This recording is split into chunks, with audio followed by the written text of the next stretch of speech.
Here's your First Warn Weather forecast first, sponsored by Anderson Collision Center. Visit driveanderson.com. Temperatures are already into the mid-20s when we look off to the north and to the northwest. Our next Arctic high-pressure blast going to be working its way in slowly as we get into the overnight hours tonight. Already bringing our temperatures from the 30s, where they are now in many spots, down into the 20s and eventually into the teens overnight. Clearing skies as well will also help to bring those temperatures down for the overnight hours tonight, as all of the snow from the earlier system continues to remain off to our south and now to our east. Temperatures falling from the 20s and 30s down into the teens, as I mentioned. Wind chills could dip as low as 0 or even below 0 at times during the early hours of tomorrow morning. I'll let you know just how quickly we warm back up into the 40s and eventually into the 50s coming up in your most trusted forecast a little later.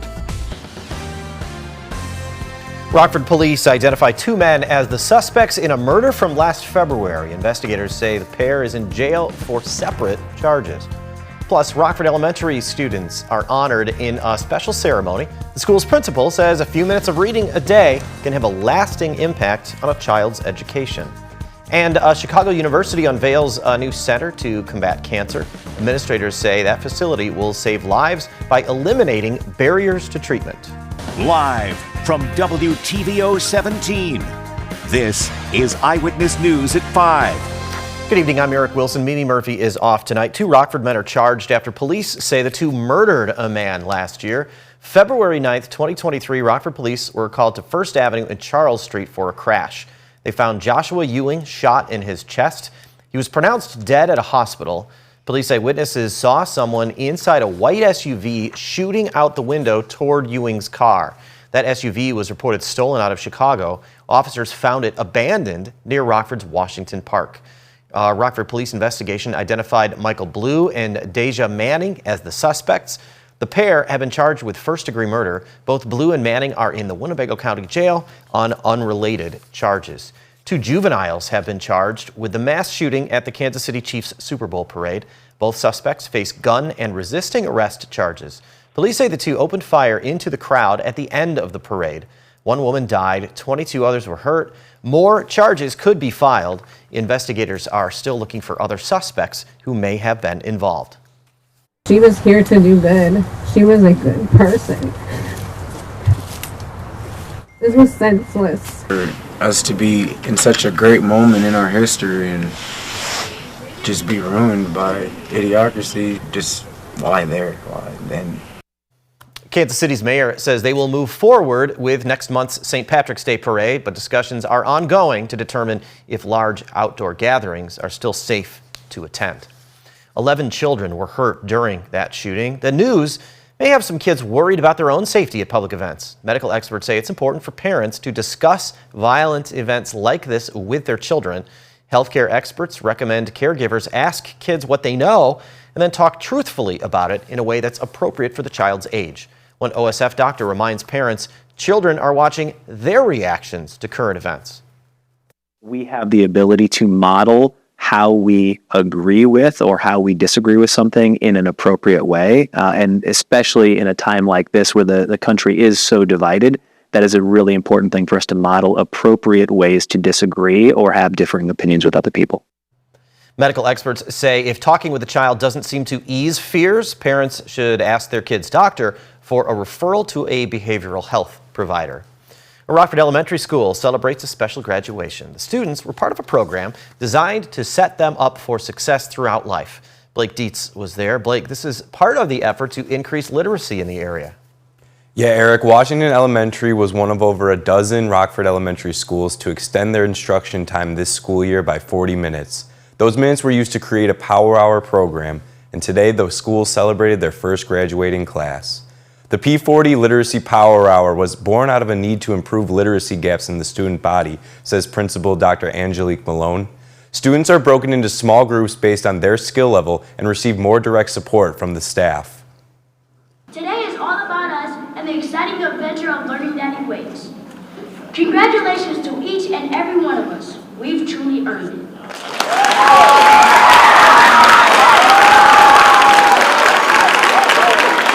Going from learning to read to reading to learn is like going from how to cook to cooking. When you are learning to read, you start learning new words, new sounds, and many more. But when you are reading to learn, you start to learn about... We wanted to make sure that we were using that time in a very meaningful and impactful way, and our data showed that we had some gaps and deficits in literacy, and it was like, well, how can we use that time, right, to close gaps and then prevent gaps in our younger grade levels. Jalen tells me the P40 program has made him more confident and that he feels like he can do anything. Eric? Thanks, Blake. An Illinois appellate court judge heard arguments in a bid by a group of voters to get Donald Trump's name taken off the state's ballot. Trump's lawyers want the judge to put the matter on hold pending the outcome of a Supreme Court ruling in a similar case. Lawyers for those objectors argue the Supreme Court decision won't completely resolve the Illinois challenge. A verdict is reached in former President Trump's New York civil fraud trial. Trump and his companies are ordered to pay nearly $355 million. He is barred from doing business in New York for 3 years. Trump denies any wrongdoing. A new center at the University of Chicago Medicine will tackle health inequities in cancer as rates climb. On Chicago's south side, the number of cancer cases is expected to rise 12% in the next decade alone. People in that area are twice as likely to die from cancer as people living in the rest of the country. This new center will create solutions for eliminating disparities that can be put in place by communities, healthcare systems, and policymakers. Disparities exist because of, among many groups, based on race, based on gender, based on ethnicity, and other social determinants of health. Simply defined, health equity is everyone having a fair and just opportunity to be as healthy as possible. 5 months ago, crews broke ground on an $815 million project to build Chicago's first freestanding facility dedicated to cancer care and research. Chicago Bears Hall of Famer Steve McMichael is back in intensive care. Doctors say he has a urinary tract infection. The defensive lineman played 13 seasons with the Bears and was a dominant member of the team during its 1985 Super Bowl season. His family asks for prayers for McMichael's recovery.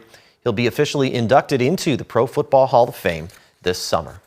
K-9 Nix's memorial service is set to be held tomorrow. Rockford Police announced the arrangements will be at City First Church. If you've been by the church recently, that's what all those American flags are for. The public visitation will last from 12 to 3. A police memorial service begins at 4. Drivers can expect delays in the area around Spring Creek and Mulford during visitation hours. Community members are welcome to sign the register book, leave condolences, or make donations at Grace Funeral Services if they want to show support but can't attend the public service. European leaders plead with U.S. lawmakers to send more aid to Ukraine. Up next, some congressmen argue the money could be better spent at the southern border. Coming up at 6, State Line Fire District supports a local medical center's life-saving mission. It continues the department's long tradition of serving the community on the job and off. Our temperatures were only in the low 30s today, our first below average high temperature in nearly a month. I'll look back at what has led us up to this point and how quickly we could return to above average temperatures again coming up in just a few minutes. You're watching Eyewitness News, your home team with Eric Wilson, Mimi Murphy, Scott Leber, and meteorologist Jordan Wolf. America's European allies are losing patience when it comes to the stall in funding for Ukraine. Some Republican lawmakers are downplaying reports of ammunition shortages and rationing on the Russian front. The vice president promises the U.S. will keep its commitment to supporting the war effort. Anna Wernicke looks at the fight over funding. What are they thinking? President Joe Biden slammed House Republicans on Friday for leaving Washington without passing the Senate's $95 billion aid package that includes funding for Ukraine. It's about time they step up, don't you think? Instead of going on a 2-week vacation. 2 weeks! On the other side of the Atlantic, Vice President Kamala Harris told the Munich Security Conference that she and the president would continue to pressure Congress. We will work to secure critical weapons and resources that Ukraine so badly needs. Harris is scheduled to meet with Ukraine's president in Munich to reassure him and the European allies. The American people will meet this moment. President Biden says the only way for U.S. aid to get to Ukraine is for Congress to approve it. But House Republicans are demanding tougher border security policies first before addressing foreign aid. God bless the people of Ukraine. I want them to push back. I want them to win. But coming to us to write them blank checks is not a strategy. Democrats are demanding a fair debate on the House floor. We must do something. But House Speaker Mike Johnson says the U.S. must protect its own border before spending more to help Ukraine protect theirs. Congress is in recess until February 28th. In Washington, I'm Anna Warnicki. Temperatures around the state line will dip into the teens tonight. After the break, Jordan tells us about our cold weekend, but a warm-up is not far from sight. Now, your first warned weather forecast from meteorologist Jordan Wolf. Late into the afternoon and into the evening, we have seen a few breaks in the cloud cover, as shown with our SkyTrack camera overlooking Beloit, Wisconsin. A nice sunset out there where we see those breaks in the cloud cover with that system that brought us all this cloud cover now moving off to our south and to our east. And this is what it looks like when we look with satellite and radar. A very similar picture with all of the clouds that we had early on now moving to the south and east, giving us some of those clearer skies as we get into the evening. The snow showers that we saw potentially even as far north as I-88, only very briefly, but now moving once again off to the south and east along with that system. The outgoing of that system now bringing in a much cooler air mass as well. Arctic high pressure starting to inch closer to the region, including bringing temperatures into the teens, not too far away from us. And that's what's going to slowly work into the area as we get into the overnight hours tonight. The air that we are seeing, not anything like we have seen, at least for roughly a month or so, is the last 2 weeks we have seen above average temperatures with many of our highs in the 30s, 40s, and even into the upper 50s for a couple of those days. This is uncharacteristic because we have not really seen some of this warmer air, at least for a long time, but we haven't seen the cooler air either as well. Our high temperature today sitting at 32 degrees right now. Our average high, 34 degrees. So this is a below average temperature for this time of year for our high pressure, or for our high temperature. The last time that we were seeing those temperatures that were below average was January 21st. So it's been nearly a month since we have seen temperatures that have been below average. And it's been about that same amount of time since we have seen temperatures and wind chills that will be as cool as they will get into the night tonight. Our temperatures right now sitting in the 20s and 30s, 30 degrees right now in Sterling, 29 in Freeport, 30 degrees in Rockford, but many of our wind chills down in the 20s and into the teens. Our temperatures will fall into the teens overnight tonight underneath those clearing skies, leading to wind chills that will be below zero at times during the early part of tomorrow morning. We do rebound with our temperatures once we get into the afternoon underneath some sunshine, but only back up to 30 degrees. It will still feel around 10 to 15 degrees cooler than that with the breezy and chilly conditions that we will continue to have. Those wind chills going to fall down into the below zero in some spots during the overnight hours tonight, and will remain that through the early hours of tomorrow morning before warming into the teens for those wind chills during the afternoon tomorrow. Luckily, once we get past tomorrow afternoon, our temperatures and our wind chills don't get any cooler than that, as we will continue to see those trends going in the upward direction once we get into the back half of the weekend. 30 degrees the high temperature on Saturday, also back below average, but 43 on Sunday, 46 on Monday, and then back into the 50s even as early as we get into Tuesday and going into Wednesday. Our average high temperature for this time of year right around the mid-30s, and we are still seeing those above average temperatures once we get past the weekend, but in the meantime a couple of days below average, including today and tomorrow. 30 degrees, plenty of sunshine on Saturday, 43 also with sunshine on Sunday. Then, Eric, the clouds increase into the area along with a couple chances for precipitation as well, and that does bring our temperatures into the 50s before another brief cool down late next week. Those clouds are kind of a trade-off for that warm-up we have coming. All right, Jordan, thanks. Scott Leber is next with sports. Rockford Ice Hogs will look for 2 more wins this weekend on their home ice.